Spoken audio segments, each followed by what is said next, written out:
I'm Professor Hyokun Park. I'm a professor in the Department of Physics in the Division of Life Science. It's a great honor for me to introduce today's speaker, Professor Steve Granick. So Professor Steve Granick is a director of Institute of Basic Science in Korea. And also he's a professor in the Department of Chemistry and Department of Physics units in Korea. Actually, and also he's an emeritus professor at University of Illinois, where I graduated from. I will briefly introduce Professor Steve Granick. So he graduated from the Princeton University in 1978, and then he received a PhD at the University of Illinois, and he worked with the Nobel Prize laureate as a postdoc. And then he became a professor at University of Illinois in 1985, and he continued work until the 2015. And then 2 years ago, he moved to the Korea, become a director of the IBS in Korea. Professor Steve Granick has worked on the soft matter more than 35 years. So far, he published more than 30 papers, and he received numerous awards, such as the Paris Science Medal and NSF, the Special Creativity Award. And recently, he was selected as a member of National Academy of Science. Today, he will talk about the very interesting topics. Yes, the topic is fun and profit with the soft matter science. Without further ado, please join me in welcoming the Professor Steve Granick. Well, thank you very much. It's such a thrill to be back here in Hong Kong, to see for the first time in Hong Kong many friends whom I've seen elsewhere in the world. They always told me they're from Hong Kong, but I didn't know whether to believe them. So even Ophelia couldn't stay away. And for me, it's especially a sentimental time because a long time ago, I married someone, only one person, and it happened in the Kowloon Marriage Registry Center under, at that time, a portrait of the Queen. So some things change, but other things don't. So now I have the honor of being part of the Korean mafia and having my friend from Korea introduce me. So here we have a wonderful place which probably none of you would like because we don't have enough people. So if you only like places with millions and millions of people, you should never come and visit us. And if you only like beautiful skies with lots of pollution, you should never come and visit us. If you only like mountains with more people than flowers in the countryside, again, never come visit us. But if your tastes are different, like mine are, please do come and see what we have to offer. So today I'll tell you a short story about 3 things that we've done in Korea in the last few years. But first, let me tell you that who I represent. So we're a new science center sponsored by the Korean taxpayers. There are 7 groups. 2 of them are Koreans, and the rest of us come from other countries. This is my small group, and you can see we're a mix of people. It looks very much like a laboratory in the US, same mix of characters.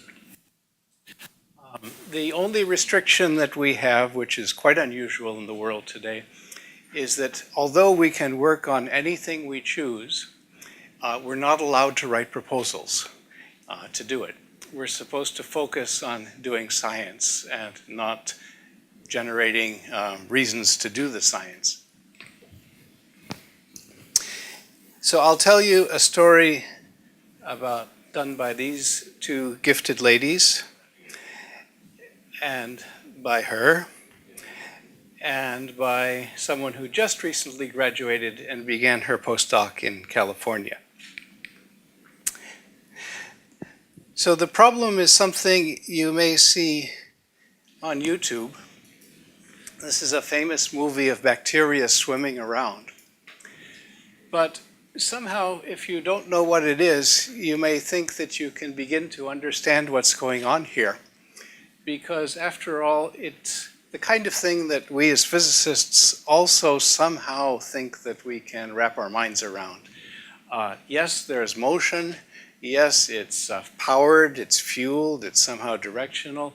But at the same time, the kind of organization here, the kind of tendency to align, the geometrical influences are the sorts of things with which we're familiar in thinking. And so one has,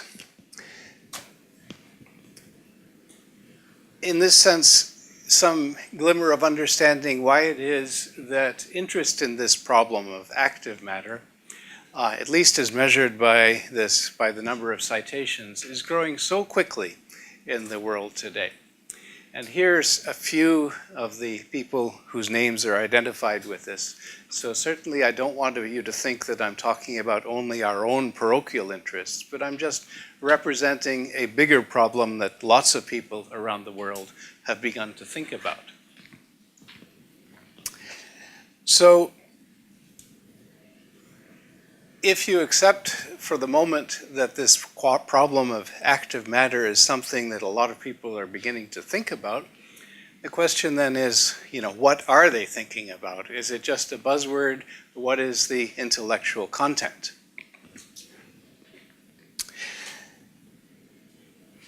And I don't know how many of you have had the pleasure of seeing this wonderful painting by Gauguin, where he wrote these fantastic words that's so useful to keep in mind whenever we do anything. So where we're coming from is the world of Brownian motion, where thermal energy buffets everything. When Einstein solved the problem of the statistical mechanics of Brownian motion, he had in mind a big particle of dust being buffeted around by smaller molecules of water. Another old concept of Boltzmann. This, another old concept, entropy, atoms, and so forth. Even more recently, in the 20th century, John Kahn contributed so much to the world of soft and hard matter by bringing notions of spinodal decomposition and more complex issues into the picture. But here we are in the 21st century, and it's time to think of questions that emphatically are not equilibrated. And it's not just talks like this, but a Nobel Prize last year in chemistry for molecular machines. You may say, how is that possible? But the Nobel Prize Committee didn't ask that question. They said, look at it, world, pay attention to it. Don't continue doing the same old things. Here's a nice video. Again, it's just a cartoon of the research interests of Professor Pak. So molecular machines made of molecules walking around highways. Of course, it's not so simple as in the cartoon, and that justifies the need for his research, I suppose. But it makes you think, what should we be thinking about? So in Western culture, a great philosopher thought about life and what that means, and part of the answer was that it should replicate. And so we can ask, does it make sense to think of self-replicating materials? Well, people are starting to attempt this with artificial cells of Albert Libchabé, so-called fertilized colloids in New York, Paul Chaikin, David Pine, and so on, and even smaller molecules that can replicate. And here's a nice movie of Schieffer and Otto, where you start with small molecules that tend to form supramolecular rings. And then these rings have another tendency to form another hierarchy of organization, which becomes long and then falls apart, and then grows again and falls apart. And in this way, you can see by these simple rules, if you will, the idea of how those molecules make copies of themselves. So we have two very different points of view. We have the airplane that brought me here a few days ago with about 2 million parts and hundreds of thousands of people working together to make it so it works so reliably. And we have the cells that allow us to be here every moment of every day. And in every cubic micron, there are about the same number of proteins. It's a wonderful world thing to appreciate about the world, that what we work so hard to achieve in the macroscopic world, and it works so well. You know, I'd never worried that my plane would fail to get me here. Also works in such a different context, and it shows us some of the challenge that we have ahead of ourselves during our working lives as scientists, and your children's and your grandchildren's and so forth. So you can begin to see, again, why the people interested in so-called dynamic self-assembly, as measured here again by this crude measure, the number of citations, are growing so quickly every year. So if we have the notion of life as a material, it takes different forms. We have the so-called active nematics of Zvonimir Dojic. We have the so-called living crystals, which form crystals not because of any obvious tendency to crystallize, but just because the small crystals move more quickly than when they get stuck in the vicinity of more small crystals. And in that way, the inflow is always bigger than the outflow, and the crystal grows. We have the birds, we have the fish that abound still, I guess, in the sea near Hong Kong. And we have even the validity in many senses, though not all, of conventional older concepts like surface tension, but applied to systems where they should not apply.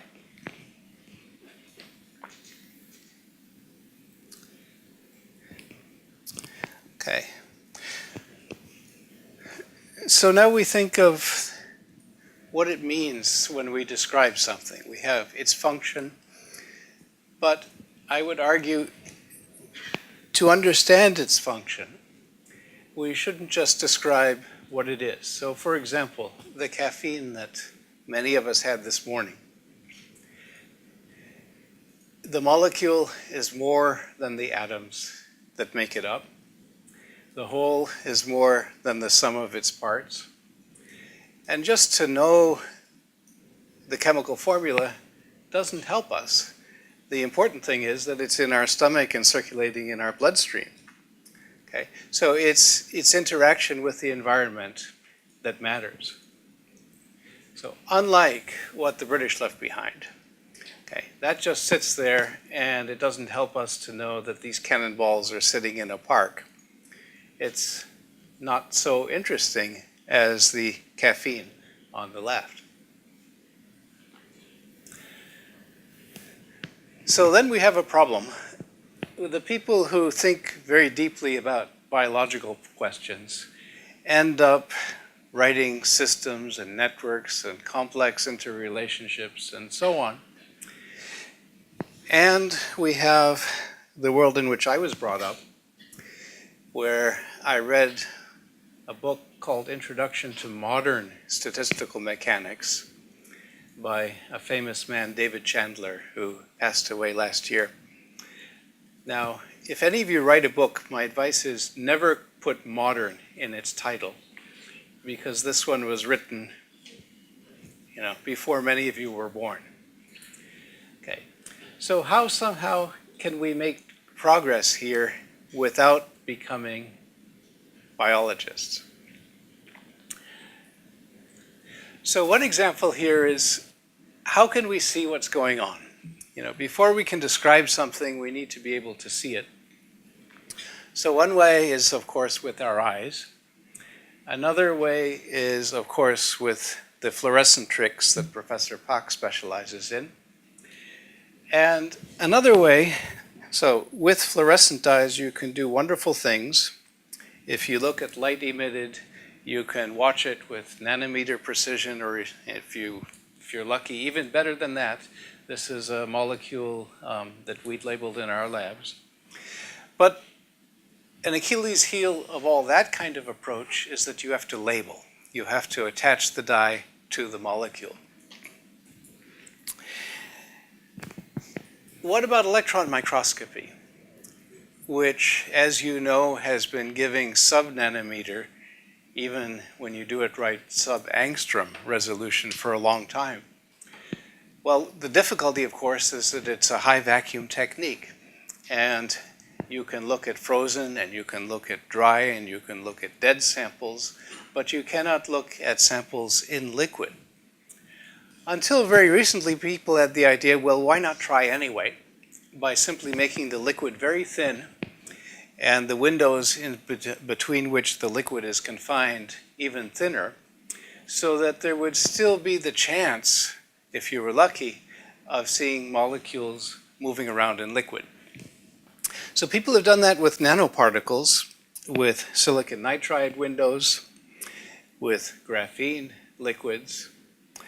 And then the two brave ladies whom I showed you a little while ago decided to do it not with nanoparticles, as other people have done, but with polymer molecules. It might look like dust to you. So they spent so long working to convince themselves that what you see here is real, is truly molecules, not stained, not attached to any fluorescent dyes, but simply molecules. And advancing here from the right is a bubble, because of course bubbles also, no experiment goes right all the time, and we get parasitic bubbles in this case.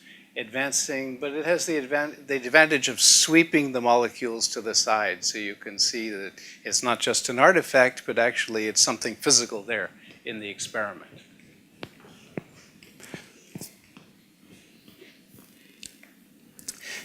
So you can do more than just take movies. You can quantify the movies. You can measure the size of the molecules that they were measuring. You can vary the chemical makeup of the molecule, polyethylene oxide, polystyrene sulfonate. You can have different molecular weights. You can have the presence or the absence of salt. You can see situations where, the interesting part is how the conformations change with time.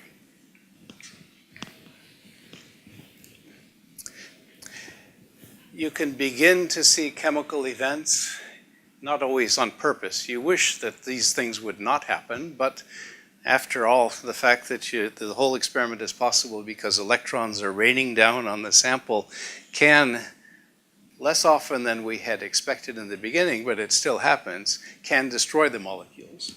So you can begin to study how it destroys the molecules.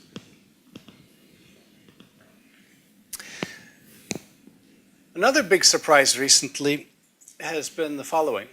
So, although I guess most of you are physicists, you heard about chemistry, or maybe even you have some friends who are chemists, or maybe you decided not to study chemistry once. So anyway, you're aware of chemistry, and you're aware of catalysts, and you know that when a chemical reaction takes place, there's a free energy change. And I was always brought up to take for granted, without any questioning, that catalysis was simply the assisting of chemical reactions. It never occurred to me that it might actually modify the mobility of the items that were undergoing the reaction. So here, for example, we have the hydrolysis of urea by this catalyst, a protein, an enzyme, and we study it with something called fluorescence correlation spectroscopy. The idea is to simply illuminate a small element, small volume of a liquid, and watch fluorescent dyes, we're back to the world of dyes, migrate through that volume. And either they're there or they're not there, and their presence and absence changes with some time. So the rate at which this changes tells you about the diffusivity, the mobility of those molecules in that environment. Now, people in the past have done this with diffraction-limited optics. The only new element we're doing here is to combine it with super resolution so that we can shrink down the window of observation to be much less than the diffraction limit of about 250 nanometers. And the question is very simple, is the mobility the same during the reaction or not? So the first surprise was here, the enzyme.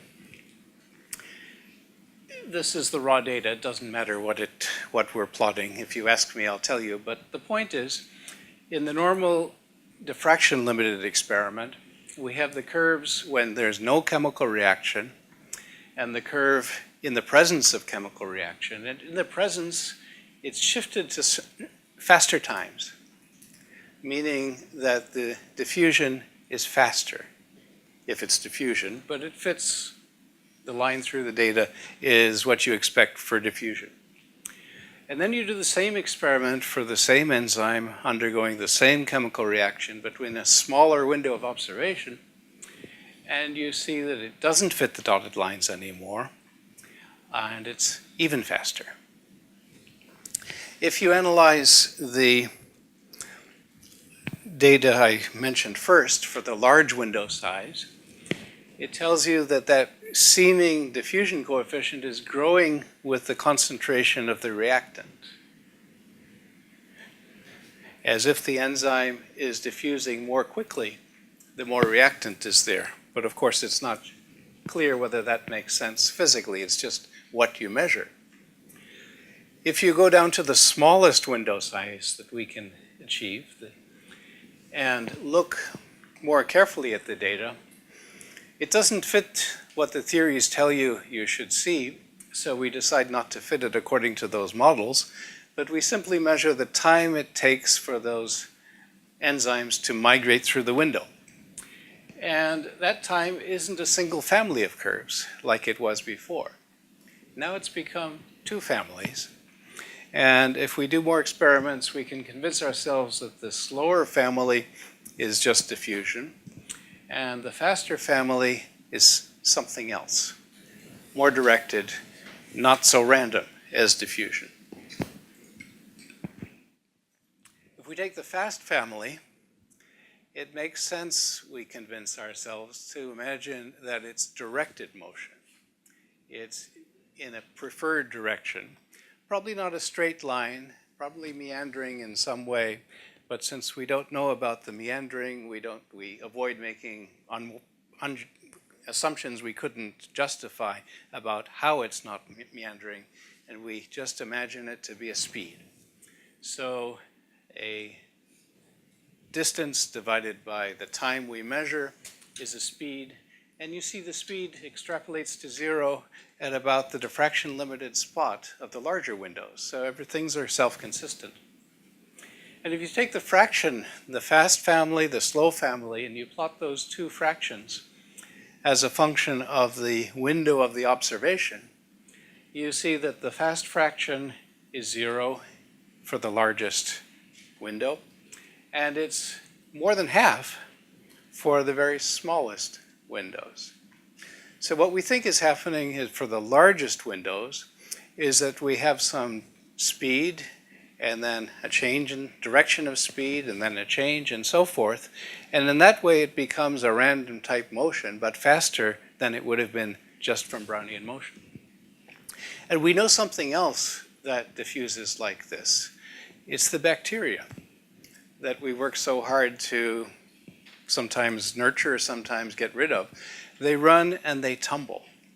They run in one direction and then they change direction and they tumble. And this, in the same way, when the molecule is catalyzing the experiment, the chemical reaction, that kicks it, and then with some time, Brownian motion will make it change direction and tumble. So it seems to be a general effect. We've seen it now with more than one other enzyme. We've seen it in the polymerization of another protein called actin. We've seen it, and this is very exciting, even in the synthetic world, nothing biological at all.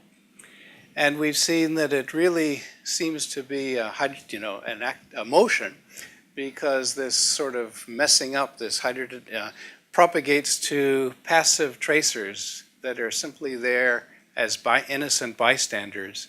And they too move more quickly because they're in the wake of the parent molecule that's moving more quickly. It's not clear why this is happening.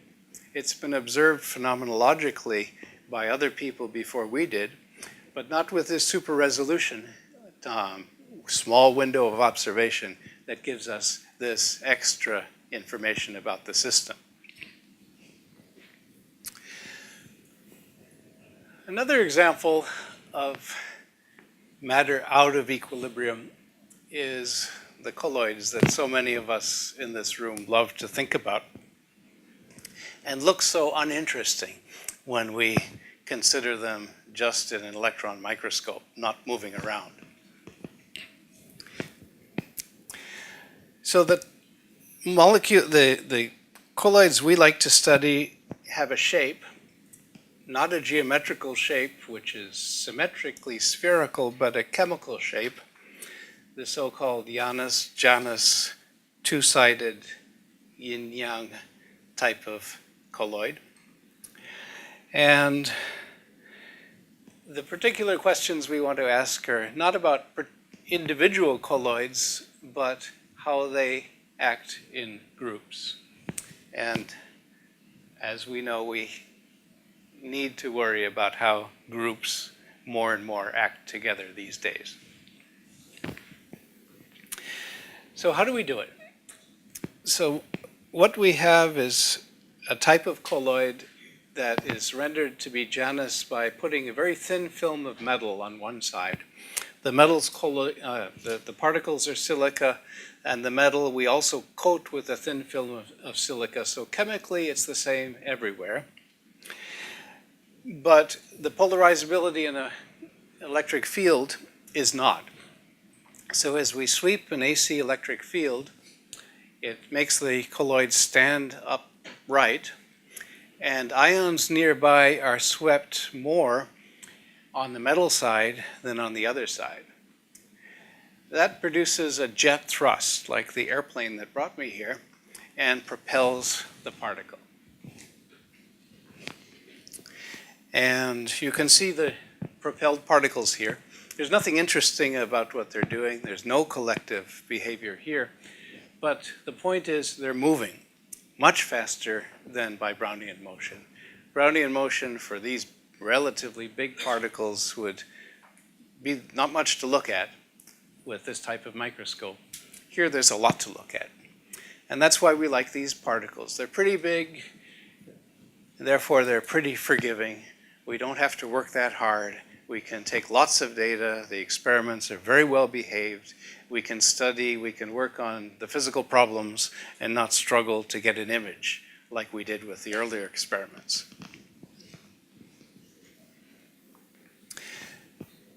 And you can sort of have fun looking for different parallels. So here is something you might think is a bacterium.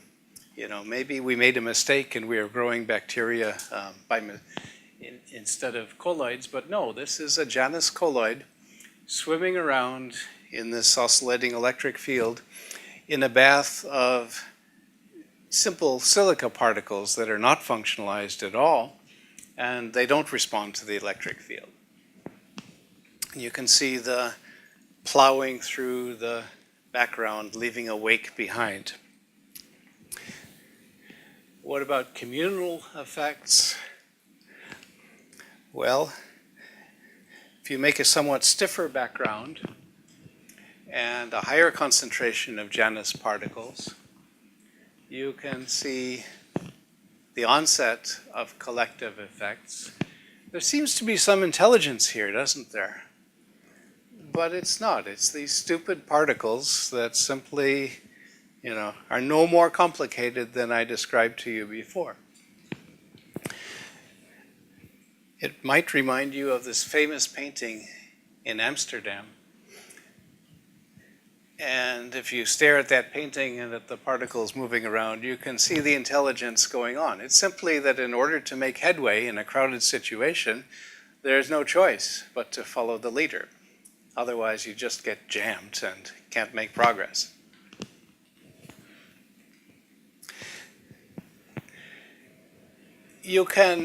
One very nice thing about these electric fields is that you can vary the interactions between the particles simply by varying the frequency of the field. You can inject a little bit of attraction or a little bit of repulsion between the two sides of the particles. So here the student injected some attraction. So the heads and the tails attracted. And she formed her version of polymers. Okay, nothing molecular about this, a sort of generalized type of polymer.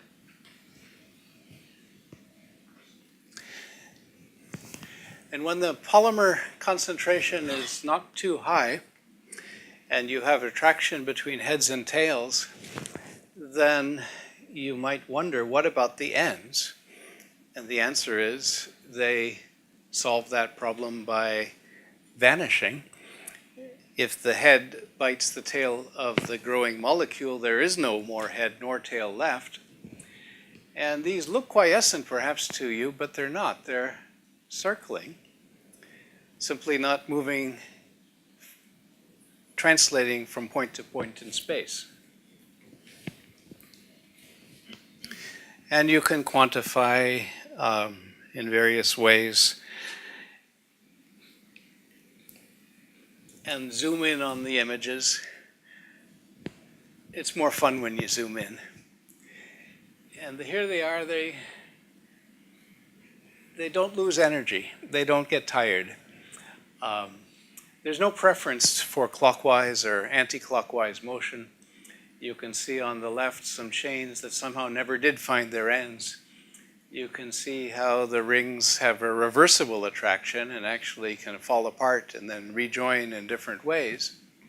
So there are many options. And you can go to even higher concentrations where the reversible attraction simply isn't enough to survive the banging, the collisions with other virtual chains. And so this is somehow my image of worm-like micelles, maybe. If we were able to see worm-like micelles of small surfactant molecules, maybe they would be churning like this. And something that we've spent a lot of time doing is sort of looking for analogies to turbulence, analogies to chaotic motion. Somehow, how to quantify, how to, in numbers, do justice to what to me is so beautiful about a movie like this. And there are many ways to make it less beautiful. I think we found so many ways to somehow take the life out of this kind of movie. And we still haven't found the best way to capture, to do justice to the life that our eyes can pick out so easily. And I'm told that on the mainland you have another version of this. So we have a simple way to study these collective motions. We have just these primitive particles with two sides, and the dipoles induced on each side separately by oscillating electric fields. So we have different options according to two sides, each of them with two options for direction of the induced dipoles, each of those varying in a very controlled way with the frequency of the applied electric field. Now here's an interesting example of a nice frequency where we have a repulsion between the particles as they move ahead. So if they repel, particles that are moving together no longer do that. They tend to align for a moment and then drift away. Okay, that sounds very abstract, but here it is in a movie, and you can see what I'm talking about. Now, this becomes interesting if you raise the concentration of those particles. If we have many of them, and they're all avoiding each other, the result must be that they begin to swarm and move coherently in almost the same direction. Not in a regimented military way. So if you look at any given particle here, you can find ways in which it's misbehaving. But still, overall, our eyes can quickly see that this individual particle, from this simple rule of how it responds to its neighbors, has formed a much larger part of a bigger structure that's moving coherently, like fish are said to do. If I remember right, you have a beautiful aquarium somewhere here in Hong Kong. Yes? Everyone here works too hard to be sure. They're looking around to ask if anyone else has been I think you do. Okay.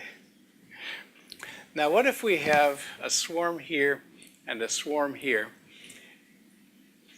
and they're not talking to each other? They have no reason to be swarming in the same direction. Okay, first, a swarm advancing as if onto a beach.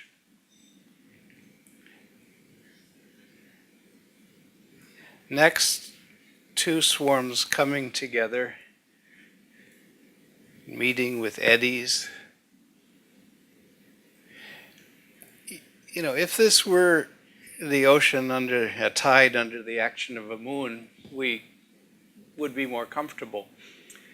But it's not supposed to be so complicated for colloids. If you look at textbooks, what are the relevant interactions? Double layers, van der Waals, steric, you know, the list of interactions doesn't make you think of this kind of possibility.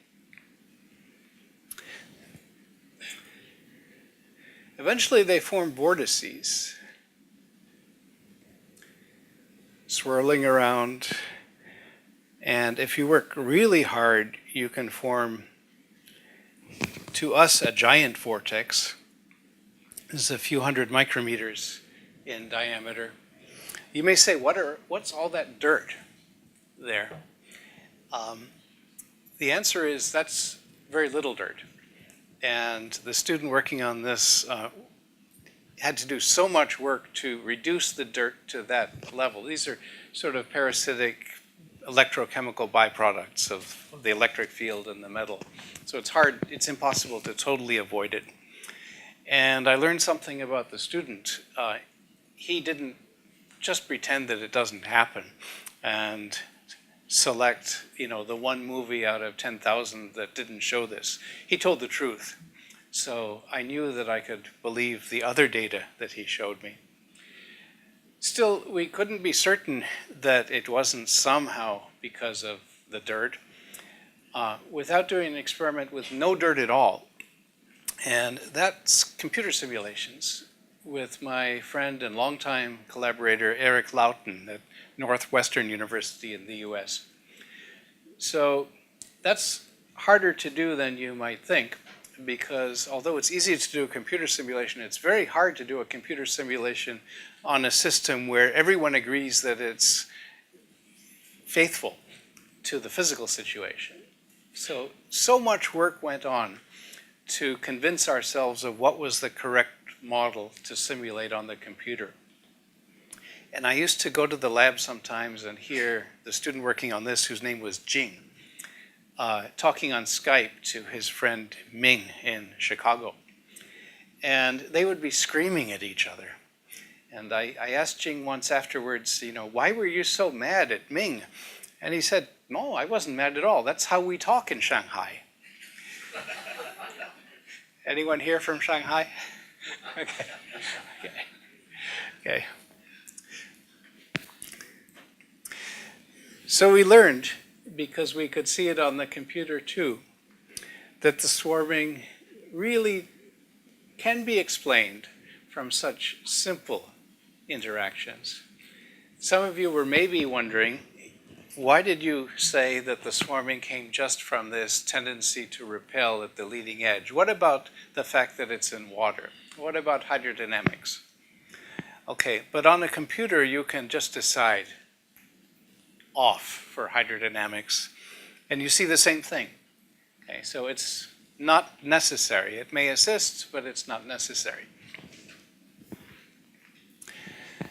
The less interesting dilute case where they don't interact, the chains that we talked about.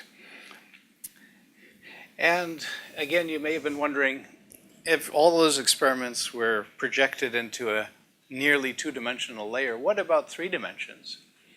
Well, that's another experiment we cannot do in the lab. But having done all that hard work and passionate screaming to find the right believable physical model, then Ming could do it again in 3 dimensions in the computer that didn't complain. And the same happens. The same carries over qualitatively. So we believe it to be general.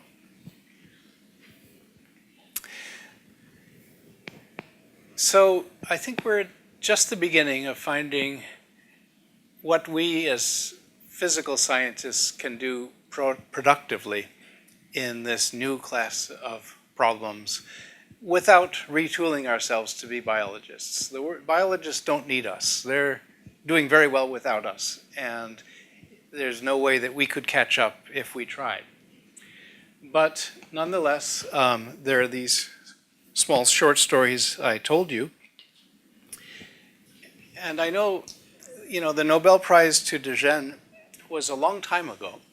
And something that worries me sometimes is, in 1991, the notion of soft matter was very exciting. But we live many decades later now.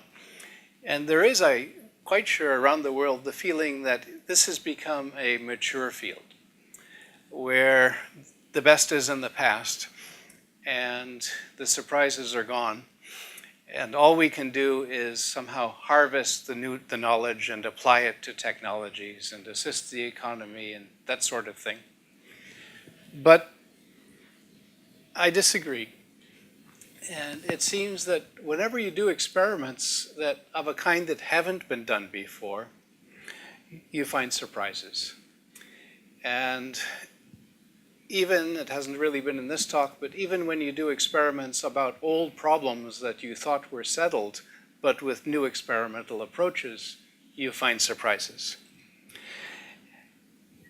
The types of new experiments we tend to do because we understand them better are very simple. Combine microscopes with computers.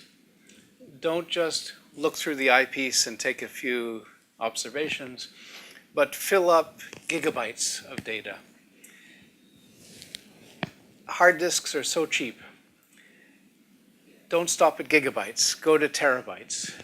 We spend a lot of money on terabytes of hard data, and then let the computer analyze it statistically. Don't just take the average, but look at the distributions around the average.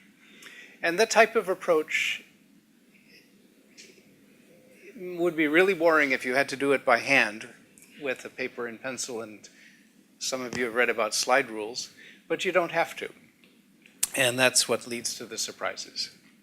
So I thank you for your attention. You mentioned about simulations. Yeah. The models. Do you have what are the models that they're using in the simulation? The model is kept to be as simple as possible.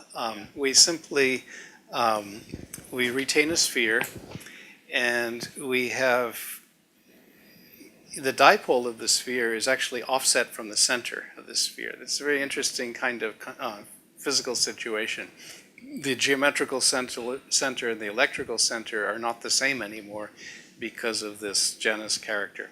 And that's really it. So because so then we have a dipole, we have in some cases a second dipole on the second side, electrical attraction repulsion. So can you simulate the size that's comparable to the experiment? No, but we can vary the size of the cell and convince ourselves that we're not bounded by the size of the simulation.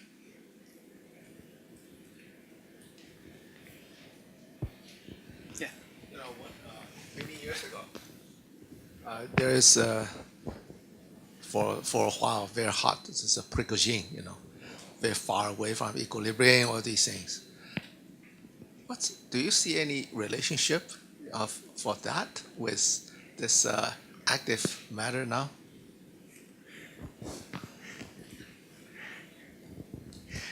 Yeah, when Prigogine got a Nobel Prize for non-equilibrium thermodynamics a long time ago, I remember the newspapers got very upset. So even the popular newspapers were saying, why did this happen? This isn't real science. This is bogus. And somehow the wheel has turned and we're back to there. Yes. I think this is a community of people who are struggling to discover to what extent there can be rules of meaningful law and order that apply even outside equilibrium. And it seems yes, but it's early days. So another example, it wasn't at all part of this talk, the same two people, Jing and Ming, were asking themselves temperature. If you have an active system, it's moving around much faster than from thermal energy. So in some sense, that's like a higher temperature. And would it make sense to take that seriously? And exploring that, they convinced themselves yes. There were if there were two kinds of active particles, they would phase separate under simply because of the activity, not because of any enthalpy. Of course, there's no entropy that we could measure. Many ways in which none of this would make sense, but other ways in which it made a lot of sense, even to the critical exponents for that phase separation. They were not at all classical. They were exactly what you would expect for the renormalization group predictions for something called the 2D Ising model. Huge surprise that would show up where there can be no equilibrium. But of course, it was a special case. By design, it was so simple, and how to generalize it is not clear.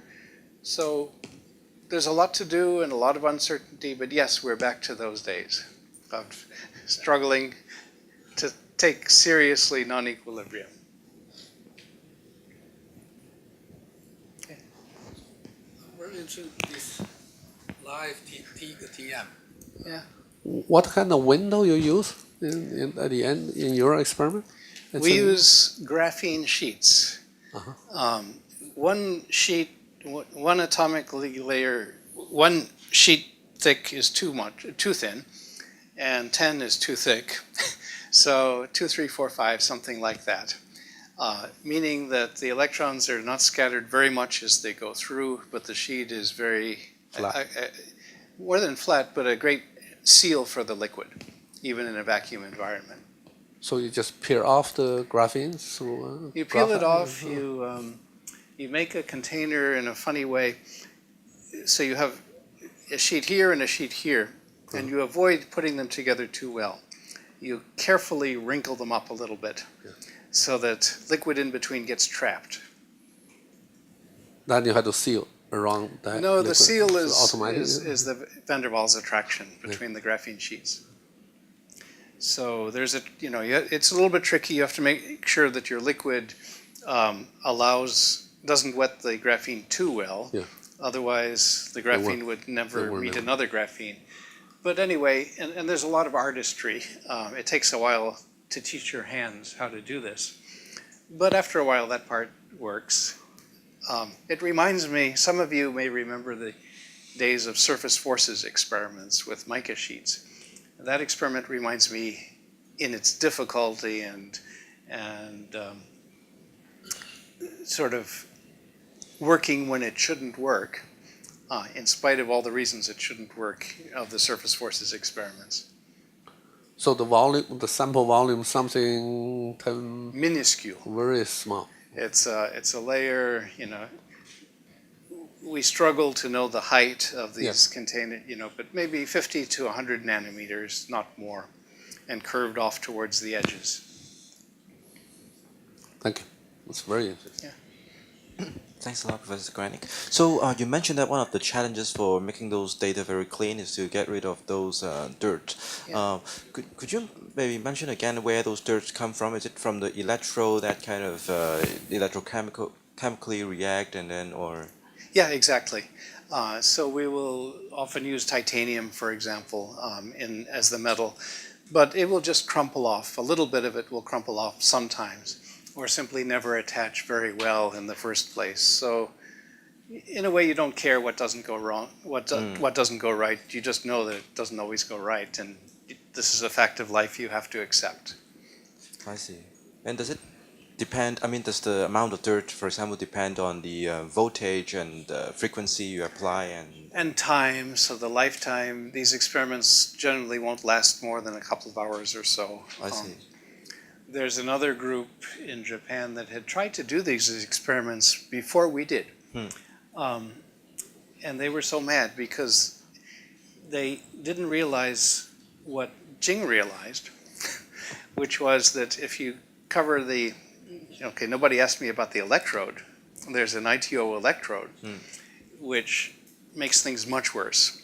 So the particles would stick to that electrode and nothing would behave itself, until Jing realized that you could coat the electrode with a thin film of silica and protect it. So there are many tricks. I see. But at least with a student like Jing, they're easily solved. And does the results change when, like, with or without Brownian motion, like when you switch from the two, or it's purely electrically driven? The last part of the talk Yeah. was purely electrically driven. If you turn off the electric field, there's nothing interesting. I see. Particles just fall apart and, grin at you. I see. Thank you. They do nothing interesting. I see. Any more questions? Okay. Oh, good.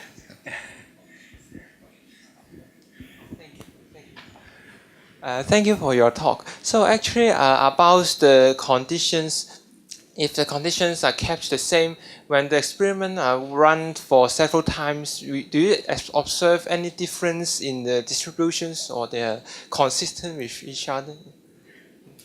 Yeah, we always work hard to repeat the experiments, and unless the chemistry changes, they're very repeatable.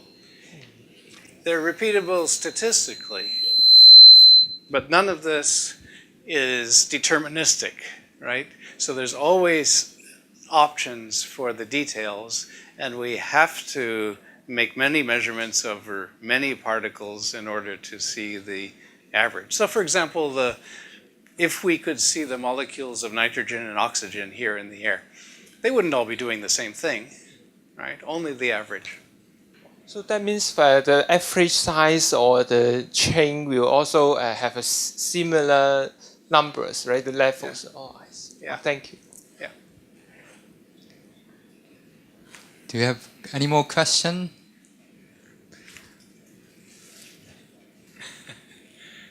Okay, then let's thank speaker for his wonderful talk.